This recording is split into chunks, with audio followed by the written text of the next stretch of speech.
Hello दोस्तों, स्वागत है आप सबको study with Manisha Rajput channel पर। आज अपन बात करेंगे कणों की निकाय एवं घूर्णन गति की, यानी आपके रीट परी के अंदर घर्षण बल का टॉपिक दे रखा है रीट परी के अंदर। तो आप इसकी तैयारी, इस टॉपिक की अच्छे से अच्छी तैयारी कर लें, क्योंकि इस वीडियो के अंदर अपन घर्षण बल के बारे में जानेंगे। घर्षण बल, जड़त्व, आघूर्ण बल, आघूर्ण क्या होता है, जड़त्व आघूर्ण क्या होता है, कोण एवं रैखिक वेग संबंध में क्या होता है, इसके नाम वीडियो के अंदर जानेंगे।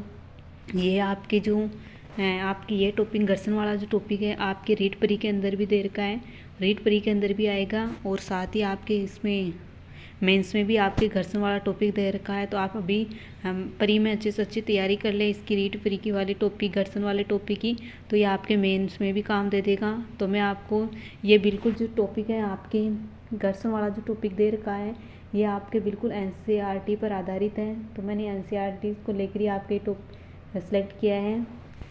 तो अपन ये पूरी जो पीडीएफ है ये आपके एनसीईआरटी बुक से आधारित है, घर्षण टॉपिक से। तो इस वीडियो के अपन जानेंगे भाई द्रव्यमान केंद्र क्या होता है, द्रव्यमान केंद्र की गति क्या होती है, कणों का निकाय और रेखीय संवेग क्या होता है, दो सदिशों का जो सदिश गुणनफल होता है वो क्या होता है, और फिर किसी के साथ ही आपका कोणीय वेग और रेखिक संवेग में संबंध इस वीडियो के अंदर जानेंगे।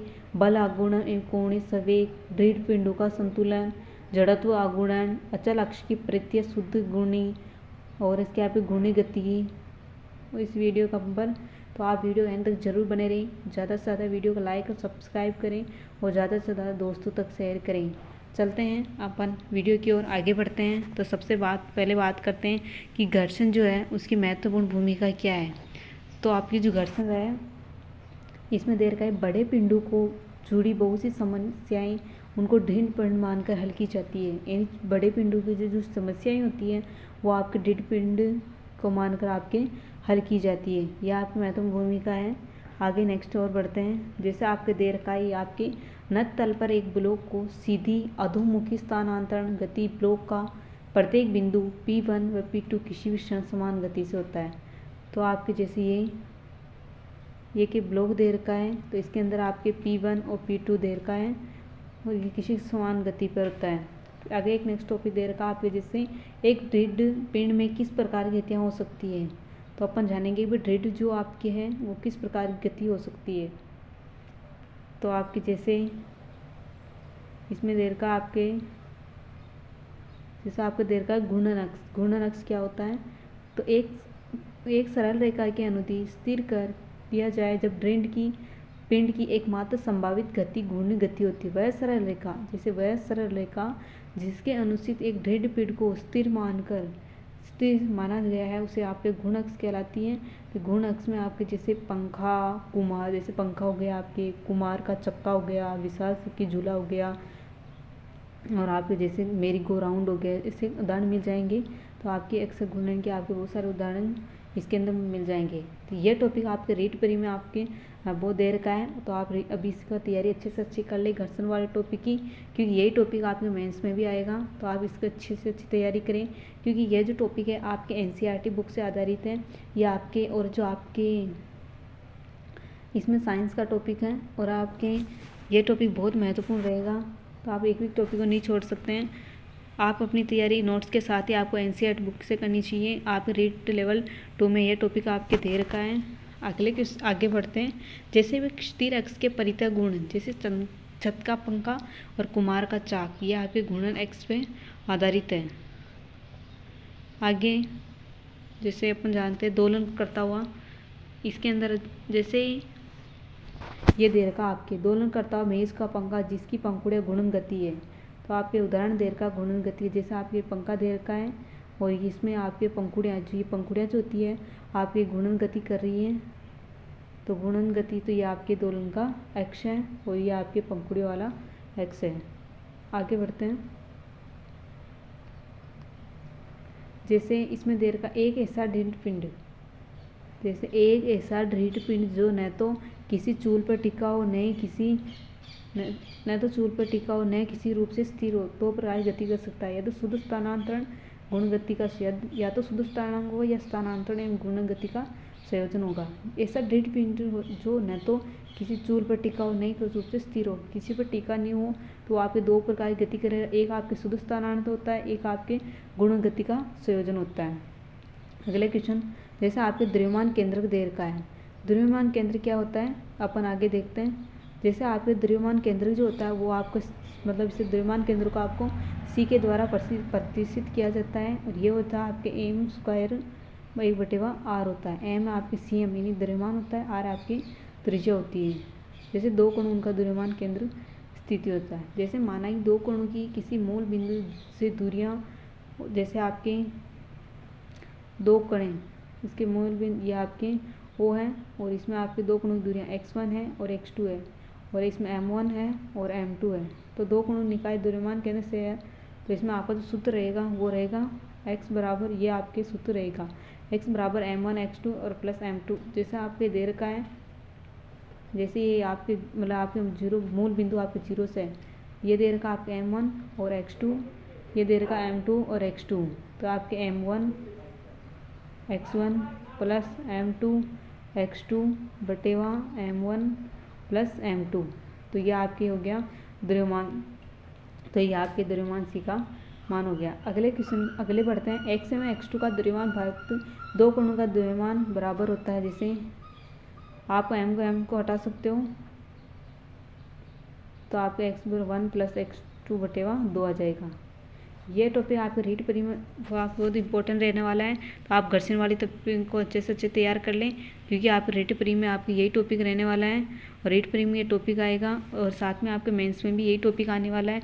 ये टॉपिक बिल्कुल एनसीईआरटी पर आधारित है, तो आप अपनी तैयारी अच्छी बनाने के लिए एनसीईआरटी बुक की तैयारी अच्छे से करें।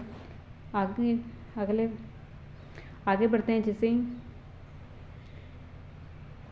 m1 x1 plus m2 x2 plus m1 m1 बटेवा m1 plus m2 plus m1, ये आपके सूत्र रहेगा। यदि सब कणों का द्रव्यमान केंद्र जो निकालना है, एक का निकालोगे तो आपके ये सूत्र रहेगा, और जब आप एक्स्ट्रा निकालोगे मतलब सभी का जो एक साथ निकालोगे तो उसका सूत्र आपके ये रहेगा। नेक्स्ट, इसको मतलब मूल बिंदु दूरियां हैं। x मूल बिंदु मापा जाता है, संकेत यूनानी भाषा का अक्सर आपके सिग्मा से लिखा जाता है। यदि आपके सभी को कणों का निकालते हो निकाय, तो उसका आपका जो सूत्र रहेगा वो आपके सिग्मा सूत्र रहेगा। अगले हैं आयत द्रव्यमान का स्थिति से 30 होगा। जैसे आगे बढ़ते हैं। इस आपके सूत्र दे रखा n समाकलन भी व्यक्त कर सकते हो आप। समाकलन के लिए आपको m1 बराबर d बटेवा m आ जाएगा। जब mi ज्ञात करनी तो आपको x बटेवा d m आ जाएगा, y ज्ञात करनी है तो आपको y बटेवा d m आ जाएगा, और जब आपको z ज्ञात करनी है तो समाकलन z d m आ जाएगा। द्रव्यमान केंद्र को हम इस प्रकार मतलब निर्देशांक के रूप में भी लिख सकते हैं। जैसे 1/2 m x बटेवा dm, एक आपके m बटेवा dm y dm, एक आपके m बटेवा m z dm। आगे बढ़ते हैं। जैसे आप एक सूत्र द्वारा ज्ञात एक समजाओ त्रिभुज के शीर्षों पर रखे गए तीन कणों का द्रव्यमान केंद्र ज्ञात कीजिए।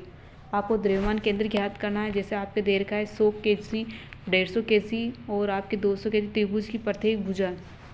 जैसे त्रिभुज की, तो इसके अंदर आपको सूत्र ज्ञात करना है। तो इसके अंदर अपन ने ज्ञात कर रखा है। जैसे आपके दे रखा है m1 दे रखा है आपके 100, m2 दे रखा है आपके 150, m3 दे रखा है आपके 200, तो अपन और इसमें आपको 0.0, 0.5 और 0.25, तो इसमें मान रखना आपके m1 का मान आपके 100 रख देना है, और प्लस ये जो आपके x1 होगा उसका मान आपके 0.0, x2 का मान आपके 0.5 आ जाएगा और 0.25 का आ जाएगा, बटेवा सभी m1 का जो भी मान होगा आपको उसका काउंट करना है। जैसे आप काउंट करोगे तो आपके आ जाएगा 75 प्लस 75 प्लस 50 बटेवा 450, 125 बटेवा 450, और इसको आप 25 से काटोगे तो ये आपके 5 बटेवा 18 आ जाएगा। तो इसमें आपके राइट ये आ जाएगा। आपने सल करने से 1/3 से √35।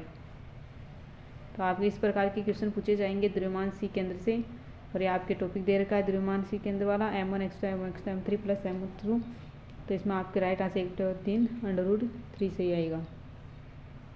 अगले क्वेश्चन, जैसे एक त्रिभुज का फलक का द्रव्यमान ज्ञात कीजिए।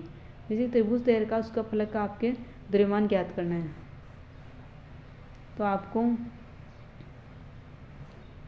ज्ञात करना है तो आपको एक से ही इसमें वापस वही सूत्र लगेगा आपके फलक ज्ञात करने के लिए। तो इसमें आपके जैसे ये दे रखा है 1 से 1/2 से 1/3/2 प्लस 2 1/2 तो 5/6 आ जाएगा। आगे बढ़ते हैं, जैसे द्रव्यमान केंद्र की गति ज्ञात करने के लिए निम्न सूत्र होता है एम आर बराबर समाकलन dr/dt भी लिख सकते हैं, या फिर dr/dt नहीं लिखो तो आप समाकलन का सूत्र इस प्रकार भी लिखा जाता है। तो इसमें आपको जैसे वेग ज्ञात करना है तो आपको m1v plus m2v2 plus m1m1v आएगा। ये आपके रीड पर में मोस्ट इम्पोर्टेंट रहने वाला है ये टॉपिक। तो आप वीडियो के अंत तक जरूर बने रहें, पूरे आपको इस टॉपिक को अच्छे से अच्छे समझाया जाएगा, क्योंकि आपके टॉपिक आप किसी भी टॉपिक को इस प्रकार छोड़ नहीं सकते, क्योंकि ये टॉपिक भी आपकी महत्वपूर्ण भूमिका निभाएगा। इससे भी आपके 2-3 क्वेश्चन आएंगे, तो आप इस टॉपिक को अच्छे से अच्छे तैयार करें। आगे बढ़ते हैं, तो आगे अपन बल आघूर्ण के बारे में, जड़त्व आघूर्ण के बारे में, इनके बारे में जानेंगे। तो जैसे अपना नेक्स्ट ये आ गया है, जैसे कणों की निकाय का रेखीय संवेग। तो इस वीडियो में अपन देखेंगे भाई कणों का रेखीय संवेग किस प्रकार जानता है। जैसे आपके P क्या होता है, एक संवेग होगा m/v। m आपके द्रव्यमान होता है, v आपके वेग होता है। m को आप m1 लिख सकते हो, और इसको L1 और इसको आप T-T। तो इसके आपकी जो विमा होती है वो होती है आपके विमा m1 L1 T-1 होता है। तो P और m1 बराबर संवेग होता है। जैसे आगे देखते हैं अपन इसको, जैसे देर का ऐप कण आरोपित बल होता है, और इसमें द्रव्यमान केंद्र m1 m2 वेग क्रम से m1v2n होता है। जैसा आप योग सब बराबर के जैसा आप P बराबर mv ज्ञात कर सकते हो, तो आप सबके लिए ज्ञात कर सकते हो। जैसे P1 के लिए, P2 के लिए, P3 के लिए। तो P1 के रहने वाले रहेगा m1v1, P2 के लिए रहेगा m2v2, और आप m1 आगे भी आप ज्ञात कर सकते हो P के लिए, तो आपके रहेगा m को n, v का n। जैसे आगे आपके बाह्य बलों का योग 0 होता है। जैसे आप बाह्य बल कोई लगाते हैं तो उसका मान आपके 0 माना जाता है। आगे अपन इस प्रकार आपने कोणीय संवेग ज्ञात किया। आगे रहे दो सदिशों का सदिश गुणनफल। दो सदिशों का आपका सदिश गुणनफल ज्ञात करना हो, तो इसमें आपकी जैसे गुणन गति के संबंध में महत्वपूर्ण राशियाँ होती है। बल गुण होता है, कोणीय संवेग होता है, और सदिश गुणन होता है। तो आपको सदिश गुण दे रखा है, इसमें अपन समझेंगे पहले टॉपिक वाइज। जैसे भाई दो सदिश ए बी के सदिश गुणनफल एक ऐसा सदिश सी है जिसका परिणाम b प्राप्त ए बी साइन थीटा हो, ए बी क्रमशः ए बी के परिमाप हो, b के हमेशा लंबवत होता है। तो इसमें देर का आपके ए बी जो होता है वो तो हमेशा समान होता है, और आपके सी जो होता है हमेशा लंबवत होता है।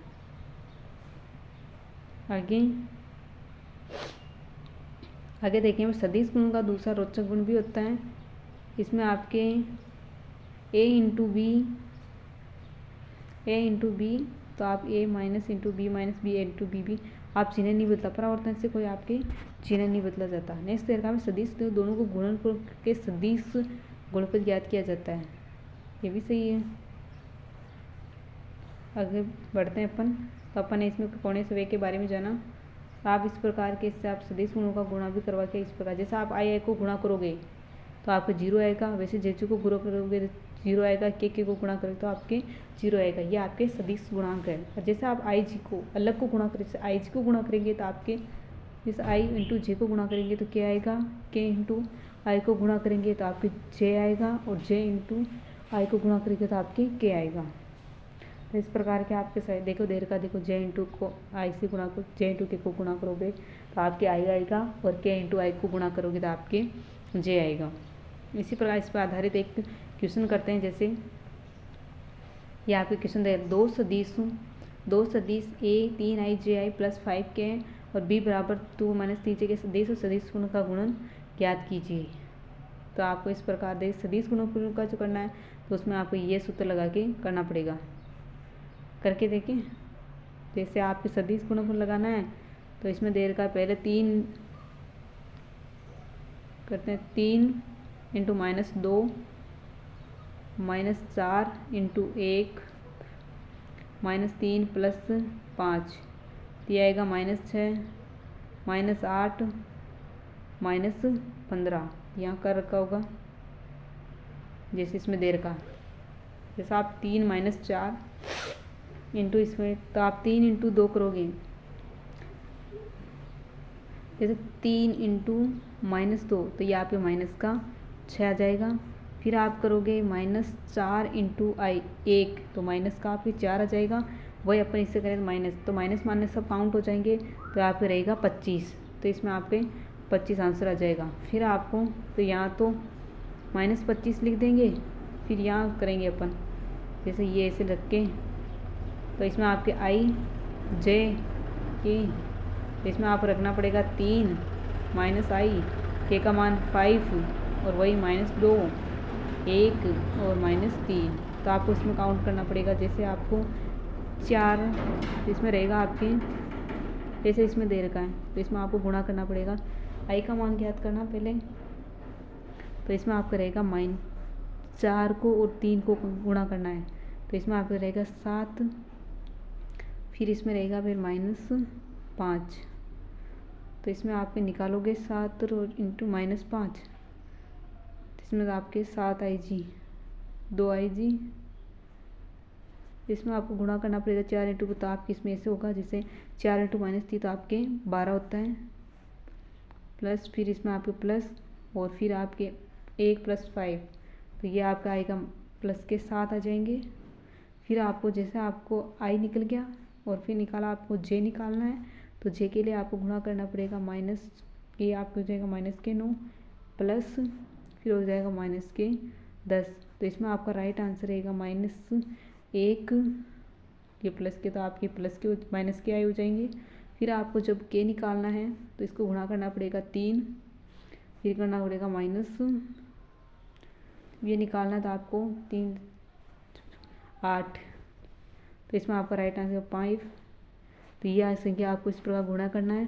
जिस फिर यह आंसर आ जाएगा वो 7i + j + 5, आप माइनस को बाहर निकाल दो, सबको प्लस कर दो।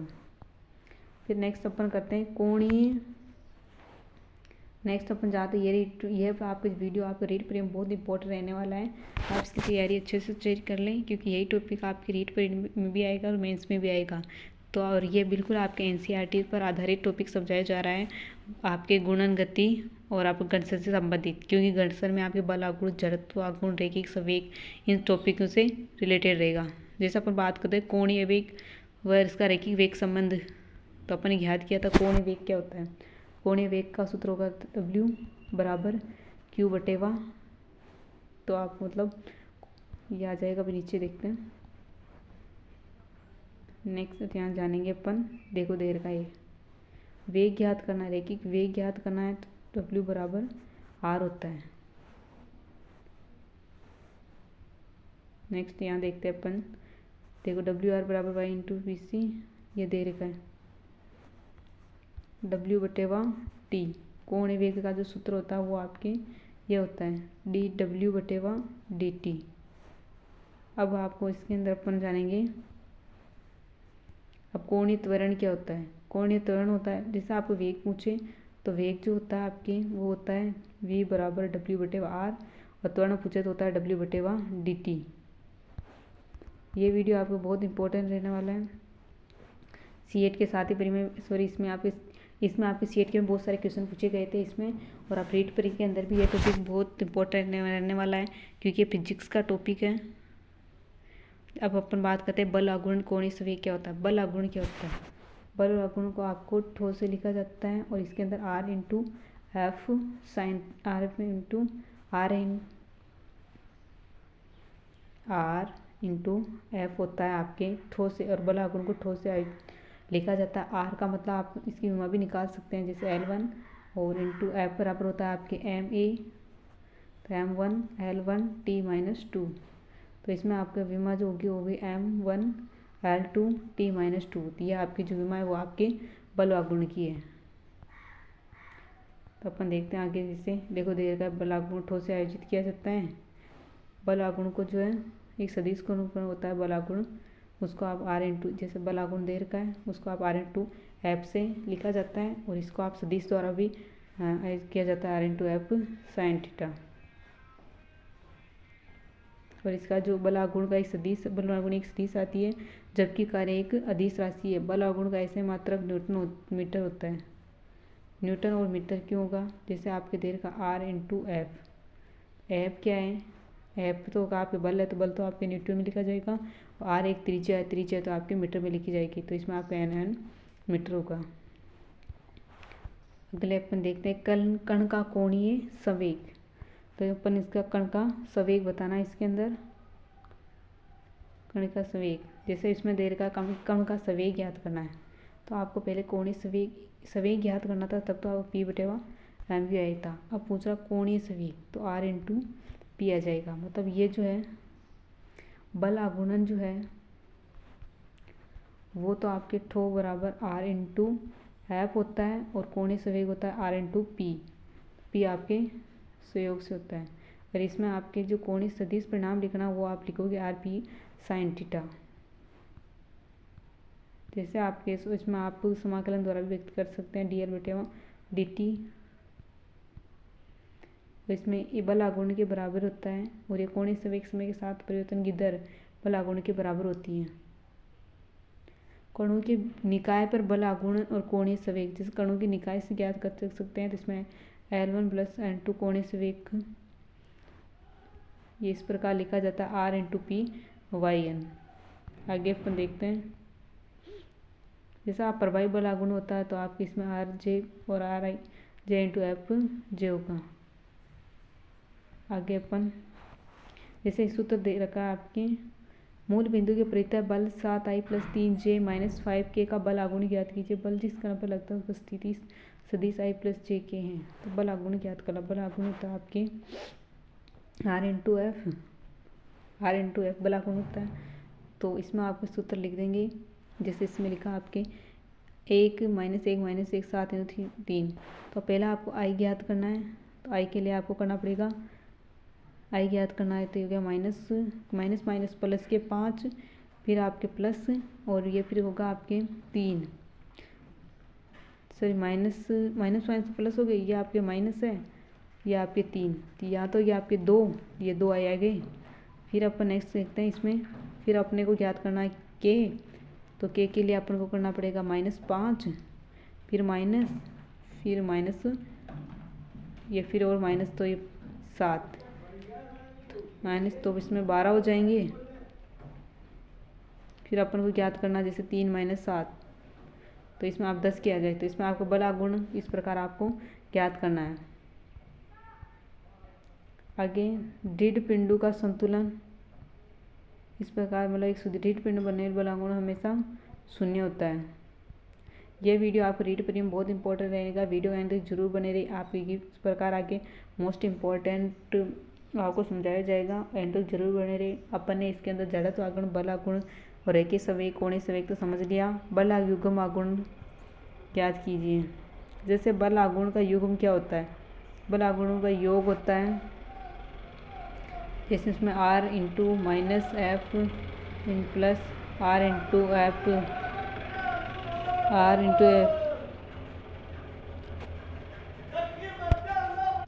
तो इसमें अपन बल आघूर्ण ज्ञात कर, बल आघूर्ण होता है AFB इंटू एफ। इसका सूत्र होता है भार इंटू भार की भुजा प्रयास इंटू प्रयास की भुजा।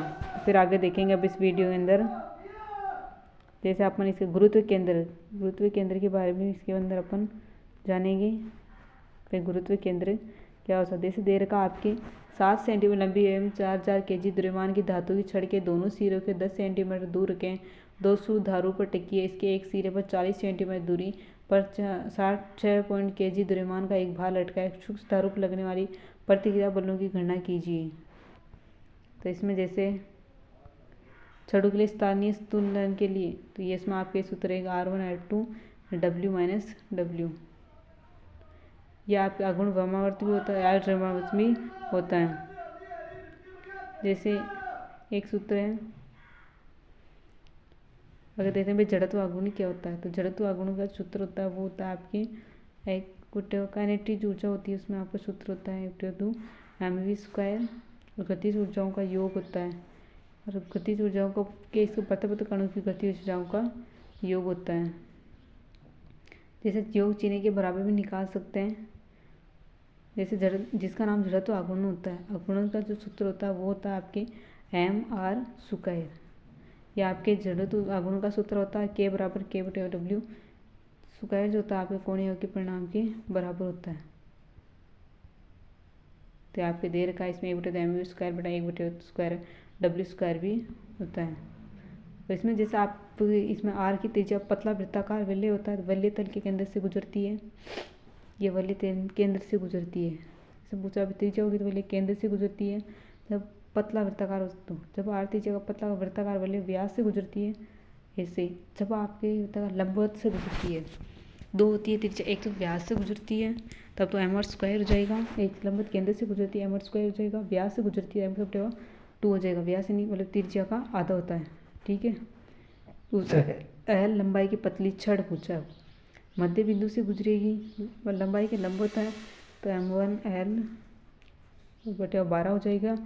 वही अपन इसकी बात करते हैं केंद्र से गुजरती है कि मध्य बिंदु से गुजरती है, केंद्र से मध्य बिंदु से गुजरती है लंबाई के लंबवत, और केंद्र से गुजरेगी तो m/r²। मतलब आपके दो व्यास और मतलब आर त्रिज्या के वृत्ताकार जो शक्ति है व्यास से गुजरती हो और एक गुजरती हो केंद्र से गुजरती है व्यास के, तो आपके r² होगा। वही लंबाई की जो पतली छड़ होती है वो जो होगी आपकी इससे गुजरेगी तो m/12 होगा। अगला एक आर त्रिज्या वृत्ताकार चकती है, व्यास से गुजरेगी वृत्ताकार चकती है। यदि ये किससे गुजरी है, अंदर से गुजरेगी तो m/12 हो जाएगा, और वही इससे गुजरेगी व्यास से गुजरेगी तो m/r4 हो जाएगा। और वही बेलन की बात करते हैं तो बेलन के अंदर होगा तो mr² होगा। बेलन की खोखली बेलन की और व्यास से जो गुजरती है आपके वृत्ताकार त्रिज्या की, ये वृत्ताकार, तो आपके इसमें mr² होगा। और m² केंद्र से बेलन की अक्ष से गुजरती है, बेलन की अक्ष से गुजरेगी तो वो भी आपके mr² होगा, एक्स से गुजरती है। और एक होता है आपके ठोस गोला व्यास, उसमें आपके 2m² 5 होता है। आगे अचल अक्ष के शुद्धिकरण ज्ञात करते हैं। जैसे देर का आपके इसमें आपके क्वेश्चन दे रहे हो मोह सिद्धांत के आधार पर समीकरण व्युत्पन्न करनी हो तो कैसे करोगे आप। तो आपके देर dw/dt ये क्या होता है, ये आपके कोणीय वेग होता है अल्फा बराबर, तो आप इसका समाकलन ज्ञात कर सकते हैं @dt तो at + c, तो आप इसमें c बराबर at + 2 वांछित समीकरण ज्ञात कर सकते हो। जैसे ऑटोमोबाइल एक इंजन का कोणीय 16 सेकंड में आरपीएम से बढ़कर 21-20 आरपीएम में को जाता है, तो कोणीय त्वरण ज्ञात करना है। तो इसका सूत्र आपको जैसे दे रखा है W बराबर W0 + AT। जैसे W0 बराबर आपको दे रखा होगा 2 पाई × रेडियन/सेकंड/60, और रेडियन सेकंड दे रखा आपके 1200, तो इसमें इससे काट दिया तो 20/4 पाई रेडियन सेकंड होगा। बल आघूर्ण में किया गया कार्य, जैसा आप देखो विस्थापन x होता है, वेग v होता है, त्वरण 1 होता है। जैसा इसमें आपके रेखीय गति में पूछे तो विस्थापन x होता है और कोणीय विस्थापन पूछे तो थीटा होता है। वही वेग अपन पूछे तो dx/dt होता है रेखीय में, तो इसमें पूछेंगे तो आपके dq/dt होगा। यही त्वरण पूछे dw होगा तो यहाँ dw/dt होगा। m द्रव्यमान होगा तो इसमें आपके जड़त्व आघूर्ण I होगा। इसमें बराबर ma होगा, बल होगा तो उसमें आपको बल आघूर्ण होगा, जड़त्व होगा जड़त्व इसमें आपको मतलब I बराबर md² होगा। वही इसमें बात कर बल होगा तो ma होगा, तो इसमें आपके बल आघूर्ण होगा IB होगा प्लस FV होगा, ये भी साथ में गया। कार्य का W बराबर dW होगा, तो इसमें आपके τ × d × Q होगा। गतिज ऊर्जा 1/mv² होगी, इसमें आप गतिज 1/W/2 होगी। P बराबर FV होगा, तो इसमें आपके τ बराबर और रेखीय वेग बराबर आप P/mv होगा, और इसमें आपके कोणीय से I/d होगा। तो ये आपको रेखीय गति अचल गति तो बहुत इंपॉर्टेंट रहने वाला है, क्योंकि एग्जाम में आपके जरूर पूछे जाते हैं। इस टॉपिक बहुत रिलेटेड था, आपके फिजिक्स का टॉपिक है, इस तरह आपके NCERT से आधारित कोई नहीं समझाता है, तो मैंने अच्छे तरीके से समझाया है। तो आप इनको अच्छे से अच्छे तैयार कर लें और अच्छे से अच्छे पढ़ के जाएँ, क्योंकि ये आपके लास्ट मोमेंट में टॉपिक के साथ देते हैं। और ये सूत्र को अच्छे से अच्छे तैयार कर लें। इसके अंदर अपन बल आघूर्ण, जड़त्व आघूर्ण और कोणीय सवेग, रेखिक सवेग, इसके बारे में जाना और आप ये सूत्र जरूर याद रखें क्योंकि एग्जाम में ज़रूर पूछे जाते हैं। यदि वीडियो अच्छा लगे तो प्लीज़ लाइक सब्सक्राइब करें। धन्यवाद।